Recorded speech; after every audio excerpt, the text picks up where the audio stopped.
तो अभी तो हमने बात कर लिया एडवांटेजेस के बारे में, थोड़ा सा डिसएडवांटेज के बारे में बात कर लेते हैं। डिसएडवांटेज क्या है? तो सबसे बड़ा प्रॉब्लम एटलीस्ट मेरे पॉइंट ऑफ व्यू से ये हो जाता है कि आपको यहाँ पे बहुत ज़्यादा फीस देना पड़ता है। अगर आप फॉर एग्जांपल स्टॉक परचेज कर रहे हैं तो आपको यहाँ पे मे बी ब्रोकरेज फीस देना पड़ेगा, दैट इज़ क्वाइट नेग्लिजिबल। पर यहाँ पे जब भी आप म्यूचुअल फंड में पैसा डालते हैं तो म्यूचुअल फंड तो इतना मैनेज कर रहा है, इतना कुछ कर रहा है, कुछ तो पैसा लेगा ना आपसे, तो उसका जो होता है खर्चा होता है, वो खर्चा आपसे वो वसूलता है। तो फॉर एग्जांपल यहाँ पे अगर हम देखते हैं तो कुछ रेशियोज हैं जो मैं आपको एक्सप्लेन करूंगा। जब भी आप कोई भी म्यूचुअल फंड परचेज करते हैं तो वहाँ पे कुछ जो पैसा है जो आपको देना पड़ता है, चार्जेस जो है वो आपको देना पड़ता है। तो उस चार्जेस को हम कहते हैं एक्सपेंस रेशियो।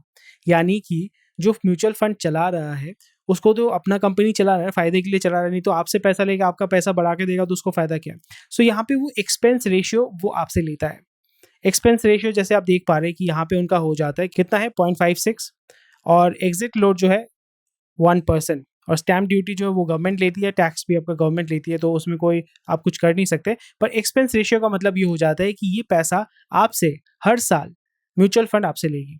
तो एक्सपेंस रेशियो का मतलब ये हो जाता है कि जो फंड का जो साइज है उसका हर साल कितना % ये लेते हैं अपने खर्चे को चलाने के लिए। बात समझ में आया? तो फॉर एग्जांपल अगर आपका फंड का साइज यहाँ पे कितना था, फिर हम चले जाते हैं ऊपर में। फंड का साइज था यहाँ पे 1600 करोड़, तो 1600 करोड़ का यहाँ पे एक्सपेंस रेशियो उनका कितना था 0.56। तो या इसका मतलब ये हो जाता है कि ये फंड को चलाने के लिए हर साल 1600 करोड़ का 0.56% ये आपसे लेंगे। यानी अगर आपने इस कंपनी में 1000 रुपये लगाया है तो 0.56% उस कैपिटल का वो आपसे चार्ज करेंगे हर साल, जो एक्चुअली में बहुत कम है। बहुत सारे म्यूचुअल फंड 2%, 3% भी लेते हैं, 1%, 1.5% भी लेते हैं। बट अगर आप over a period of time अगर देखते हैं, it's a very huge amount. इसका मतलब हो जाता है कि हर साल 0.56% ऑफ द टोटल फंड ये अपने खर्चे चलाने के लिए निकालते हैं। तो यहाँ पे 1700 करोड़ का फंड है, तो 0.56% कितना हो जाता है, अराउंड 9.5 करोड़।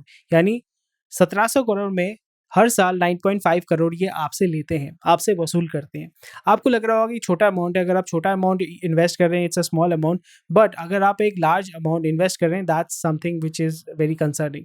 यहाँ पे इस फंड में 0.56 इज़ वेरी लो, टिपिकली कोई 1.5% लेता है, कोई 2% लेता है, but still you have to pay that every year, right. Next हो जाता है एग्जिट लोड। एग्जिट लोड का मतलब होता है कि अगर आप एक साल के अंदर पैसा निकाल लेते हैं तो आपको 1% देना पड़ेगा, एज अ पेनल्टी बोल सकते हैं। इसका मतलब हो जाता है कि आपका जो है फॉर एग्जाम्पल 100 रुपये डाला, वो 150 रुपये हो गया, तो 150 रुपये अगर आप निकालना चाहते हैं तो 1.5 रुपये आपको देना पड़ेगा अगर आप एक साल के अंदर निकाल लेते हैं।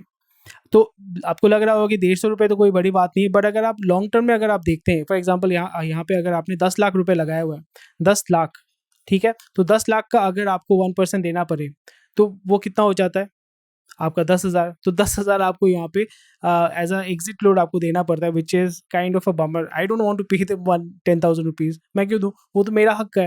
ये चीज़ आपको ध्यान में रखना पड़ेगा। नेक्स्ट हो जाता है stamp duty. Stamp duty government को देना ही पड़ेगा, कुछ नहीं कर सकते।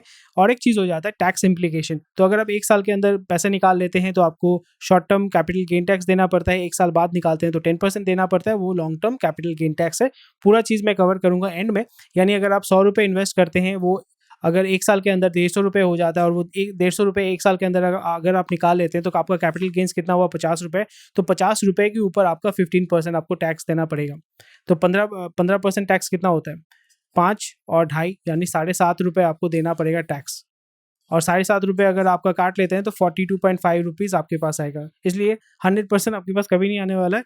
गवर्नमेंट तो पैसा आपका कहीं ना कहीं से काटती रहेगी, बट ये एक एडवांटेज हो जाता है। तो ये तो गवर्नमेंट का हो जाता है, ये गवर्नमेंट का पार्ट है, ठीक है, ये गवर्नमेंट का पार्ट है। और नेक्स्ट हो जाता है जो चीज़ आपको ध्यान में रखना पड़ेगा, जो डिसएडवांटेज के अंदर आता है वो है ये।